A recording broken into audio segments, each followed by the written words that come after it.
Hello guys, आप सभी का स्वागत है। एपिसोड की शुरुआत में हमें एल्डर को दिखाया जाता है जो कह रहे होते हैं कि तुम ये मत सोचना कि तुम इस जेल से मुझे डरा सकते हो। समझे? मैं तुम्हें और तुम्हारी फैमिली को बिल्कुल भी नहीं छोड़ने वाला हूँ अगर तुमने फिर से ऐसा कुछ भी करने की कोशिश की तो। लेकिन जो चैन रहता है वो कह रहा होता है कि नहीं नहीं नहीं, आप गलत समझ रहे हैं। एक सिंगल जेड पूरी बात को बिल्कुल भी एक्सप्लेन नहीं कर सकता है। फिर वो उन्हें एसेसियन का नाम बताता है। वो कह रहे होते हैं कि आखिर तुम ये किस पर्पस से मुझे बताना चाह रहे हो।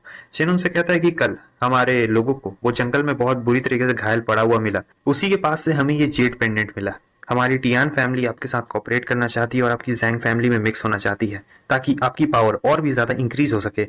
एल्डर सोच रहे होते हैं वैसे भी मैं जैंग टियानबा से तो आज नहीं तो कल लड़ने ही वाला हूँ, तो ये अपॉर्चुनिटी बहुत अच्छी है। अभी वो जैंग टियानबा वो है जो करंट फैमिली का पैट्रिच है, और इधर जो चेन रहता है कह रहा होता है कि जैन टियानबा ने अपना वादा तोड़ा और उसने हमारी टियान फैमिली के ऊपर हमला करने की कोशिश की है, तो हमारी फैमिली का अब उससे कुछ भी लेना देना नहीं है। लेकिन थर्ड एल्डर, मुझे पता है कि जैंग फैमिली में आपकी रेपुटेशन बहुत ज्यादा है। अगर पैट्रिच के बाद किसी की रेपुटेशन आती है तो वो आपकी रेपुटेशन है। इसलिए मैं उम्मीद करता हूँ कि हमारा और आपका रिश्ता ऐसे ही बहुत अच्छी तरीके से बना रहेगा। वो बहुत ही ज्यादा खुश हो जाते हैं। चैन को कह रहे होते हैं, वाह, तुम्हारी हेवनली फैमिली हमारे साथ मिलना चाहती है। बहुत अच्छे, बहुत अच्छे। तुम लोग एक अच्छी चिड़िया हो और एक अच्छे पेड़ को चूज कर रहे हो। तुम्हारे साथ काम करने में बहुत ही ज्यादा मजा आएगा।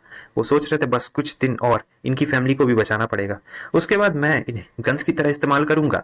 और इधर चैन कह रहा था कि पैट्रिच, अब आप हमारे लिए पैट्रिच ही हुए तो आपका बहुत बहुत शुक्रिया, और सोच रहा था चलो देखता हूँ तुम कितने दिनों तक ऐसे मजे मार पाते हो। अब एक दिन के बाद के सीन को हमें दिखाया जाता है जहाँ पर टियान फैमिली के कॉन्फ्रेंस हॉल में हमें दिखाया जाता है सभी लोग बैठे हुए रहते हैं और चेन उन सभी लोग को बता रहा होता है कि कैसे जो थर्ड एल्डर है जैंग फैमिली के यानी जैंग हेंग, चिन ने उनसे मदद मांगी है। तब एक एल्डर आते हैं और कह रहे होते हैं कि पैट्रिक, जो जेंग हेंग है वो ताकतवर तो है लेकिन इतना ज्यादा ताकतवर नहीं है कि वो कुछ कर सके अकेले। आपको नहीं लगता है कि अगर भले ही हमारी फोर्स उसके फोर्स के साथ मिल क्यों ना जाए, लेकिन फिर भी हम लोग जैंग फैमिली के मेन का कुछ बिगाड़ नहीं पाएंगे? अगर बिगाड़ भी लेंगे तो बहुत हैवी कैजुअलिटीज होगी, काफी सारे लोग मारे जाएंगे हमारे। मगर चैन उनसे कह रहा होता है कि नहीं, इस बार आप गलत हैं, क्योंकि ये हमारे लिए एक बहुत बड़ी अपॉर्चुनिटी है वापस से राइज करने का और जैंग फैमिली को पीछे छोड़ देने का।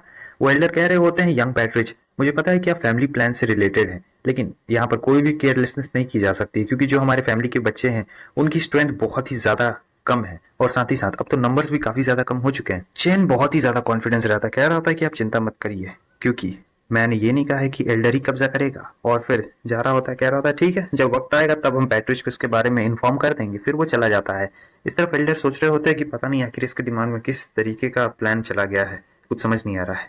अब अगले दिन के रात को हमें दिखाया जाता है जहां पर सारा प्लानिंग सेट हो चुका था, ये पहाड़ के पीछे का होता है। तब तक एल्डर वहां पे आ जाते हैं और कह रहे होते हैं कि कहां पर हो तुम। फिर ये चेनोरिटा बन के आया होता है, कह रहा होता है कि वो लेडी वहां केव के अंदर है, वही पैट्रिच की बेटी। तो एल्डर बहुत ही गुस्से में रहता है, कह रहा होता है कि आज तो मैं उसे सबक सिखा कर ही रहूंगा। इस तरफ हमें दिखाया जाता है कि वो केव के अंदर बेहोश पड़ी हुई रहती है। और फिर क्या था, वो जा रहे होते, कह रहे होते हैं कि आज आज तो उसे मारने में बहुत ज्यादा मजा आएगा। लेकिन तब तक वो देखते हैं कि पीछे से चेन उस पर हमला करने के लिए आ रहा होता है, लेकिन वो बहुत ही फास्ट रिस्पॉन्ड करते हैं और दोनों के हमले टकराते हैं। वहां पर होने लगता है बहुत बड़े बड़े धमाके, फिर दोनों एक और बार टकराते हैं, फिर दोनों पीछे हट चुके रहते हैं। यहाँ पर जो एल्डर रहते हैं वो भी उसकी स्ट्रेंथ देख के हैरान रहते हैं, और सभी लोग भी देख के एकदम हैरान रहते हैं कि आखिर ऐसा कैसे हो सकता है, ये इतनी ज्यादा पावरफुल कैसे हो सकती है। एल्डर आते हैं पास में और कह रहे होते हैं, बताओ तुम्हारे पास इतनी ज्यादा स्ट्रेंथ कहाँ से आई, कौन है जो तुम्हें कंपनी दे रहा है, और साथ ही साथ तुम मुझ पे स्नीक अटैक कर रही हो। वो कहता है कि बाद में देख लेगा, तुमको खुद पता चल जाएगा। तब ये अपने साथियों से कह रहे होते हैं कि चलो तुम ही इसका काम तमाम कर दो। फिर वो दोनों हमला करने के लिए आ रहे होते हैं, और इधर ये लोग कह रहे होते हैं कि जल्दी करो, बताओ इसके पीछे का मास्टरमाइंड कौन है, अगर नहीं बताओगे तो तुम नहीं बचने वाले हो। तब तक वहां पर होता है एक बहुत बड़ा धमाका, धमाका कुछ ज्यादा ही बड़ा होता है। लेकिन जब धुआं छटता है तो हमें दिखाया जाता है कि चेन के फैमिली मेंबर्स आ चुके रहते हैं और चेन भी अपने असली फॉर्म में आ गया था, जिसे देखने के बाद एल्डर समझ गए थे कि वो लड़की नहीं लड़का है। और यहाँ पर वो कह रहे होते हैं, बहुत अच्छा कैलकुलेशन किया है, लेकिन तुम्हें नहीं लगता है कि हमारी जैंग फैमिली तुम्हें नहीं छोड़ने वाली है? पैट्रिच भी यहाँ पर आ चुके रहते हैं, कह रहे होते हैं कि तुम हमारे साथ ये छोटे मोटे ट्रिक्स खेलने की कोशिश मत करो, वैसे भी अब तुम्हारा खेल खत्म है और तुम नहीं बचने वाले हो। लेकिन एल्डर कह रहे होते हैं कि तुम्हें क्या लगता है, तुम हो क्या, क्या तुम मुझे ऐसे जिंदा खा सकते हो? वो सीधे हमला करने के लिए आते हैं पैट्रिच के ऊपर और कह रहे होते हैं, अगर तुम मुझे मारना चाहते हो तो तुम्हारी अंदर इतनी एबिलिटी होनी चाहिए। फिर दोनों टकरा रहे होते हैं, यहाँ पर दोनों का अपना अलग ही मैच चल रहा होता है। और इधर दूसरी तरफ जैंग फैमिली के फोर्थ और सिक्स्थ एल्डर आ चुके रहते हैं चेंग और उसकी टीम से पंगा लेने के लिए। जब वो दोनों आते हैं तब चेन और उसकी टीम एकजुट हो जाती है, क्योंकि जो उन दोनों की पावर रहती है इन सभी से थोड़ी बहुत ज्यादा रहती है, इसलिए सब लोग एकजुट हो चुके रहते हैं और एक साथ मिलकर उन लोगों का सामना कर रहे होते हैं।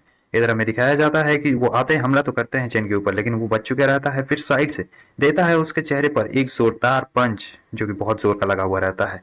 और फिर इस तरफ जो एल्डर रहते हैं कह रहे होते हैं कि मैं तुम्हें नहीं छोड़ने वाला हूँ, आज आज मैं तुम्हारी टियान फैमिली को तबाह करके रहूंगा। तुमने हमें फंसाने की कोशिश की। पैट्रिश कह रहे होते हैं तुम हमारी फैमिली को तब ना तबाह करोगे जब आज तुम्हारी फैमिली खुद बचेगी। अब ये सोच रहा होता है क्या क्या ऐसा हो सकता है कि वहां सिटी में हमारी जैंग फैमिली को कुछ हुआ है। इधर हमें सिटी का माहौल दिखाया जाता है जहां पर थर्ड एल्डर के जो लोग रहते हैं उन्होंने अपनी ही फैमिली के खिलाफ विद्रोह करना शुरू कर दिया था और लड़ाई काफी ज्यादा भयंकर चल रही होती है वहां पर भी। अब यहाँ पर हमें दिखाया जाता है, इन्हें ये कह रहे होते हैं कि देखो, अगर तुम अभी सरेंडर कर देते हो तो फैमिली के खातिर मैं मैं तुम्हें माफ कर दूंगा, तुम्हारी जान को बख्श दूंगा। लेकिन इधर ये कह रहे होते हैं कि तुम्हें क्या लगता है ये दुनिया क्या है, गोल है ना, जरूरी नहीं कि जो जहां पे रहता है वहीं पे रह जाता है। वैसे भी मेरी मदद करने के लिए और भी ज्यादा फैमिलीज आ चुकी है और ये कोई और नहीं बल्कि टियान फैमिली रहती है जो कि थर्ड एल्डर की तरफ रहती है और बाकी जैंग फैमिली रहती है। ये कह रहे होते हैं मेरे पास मदद करने के लिए एक फैमिली है। अब देखो, अब तुम नहीं बचने वाले हो, तुम्हारा खेल खत्म। लेकिन यहाँ पे जो एल्डर रहते हैं कह रहे होते हैं हमें माफ करिए लेकिन अब हम आपकी मदद नहीं कर सकते हैं। ये सुनकर वो एकदम शॉक हो जाता है और एल्डर कह रहे होते हैं कि देखिए, हमने एकदम सही डिसीजन लिया है, अब हम आपकी मदद नहीं कर सकते हैं। ये सब पूरा एकदम चेन का ही प्लान रहता है कि पहले वो ऐसे मदद करेंगे उसके बाद ऐसे कर देंगे। अब यहाँ पर जो मेन सॉन्ग फैमिली है वो चेन की फैमिली की तरफ आ जाती है और एल्डर तो रहते ही हैं बोलने में भी कुछ बढ़िया। वो कह रहे होते हैं कि देखिए ये सब फैमिली मैटर्स है, हम इस फैमिली मैटर में नहीं पड़ना चाहते हैं। अगर हमें ये बात पहले पता चल गई रहती तो हम पहले ही आकर सब कुछ आपको बता देते। अब वो चले जाते हैं। यहाँ पर एल्डर को बहुत ज्यादा गुस्सा आता है जैंग फैमिली के, कह रहा था कि अगर मैं आज जिंदा बच गया तो किसी को नहीं छोड़ने वाला हूँ, टियान फैमिली को भी नहीं। फिर यहाँ पर एल्डर चले जाते हैं और सोच रहे थे यंग पैट्रिच का प्लान मुझे नहीं लगता है कि फेल होने वाला है, क्योंकि उनका प्लान ये था कि एक तीर से दो निशाने। लेकिन यहाँ पर तो सब चीज एकदम प्लान के मुताबिक चल गया है।